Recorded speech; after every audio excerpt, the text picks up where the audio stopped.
ஏய், இன்னைக்குடா மக்களின் பிரச்சனையை, மக்களின் வழிய இதயத்திலிருந்து மொழியாக எடுத்து பேசாதவன் எப்படா இந்த நிலத்துல தலைவனா இருக்கு?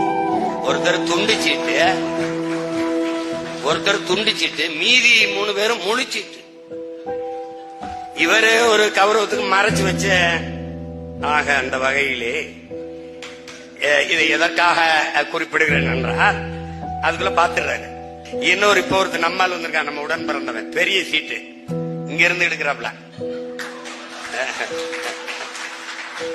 எடுத்து மண்ணரிப்பா மீனரிப்பா நீடாமங்கலமா பீடாமங்கலமா இளவு ஒரே குழப்பமா இருக்கு. என் பங்காளி வடிவேல் சொல்ற மாதிரி பாரதி ராசாவா பாரதி யாரா, அவரே கன்வின்ஸ் ஆயிட்டாருங்கிற மாதிரி.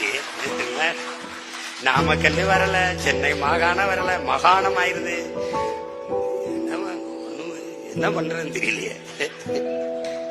ஆனா ஒண்ணு தெரிஞ்சிச்சு, வசமா சிக்கிக்கிட்டோம்னு மட்டும் தெரிஞ்சுக்கிச்சு.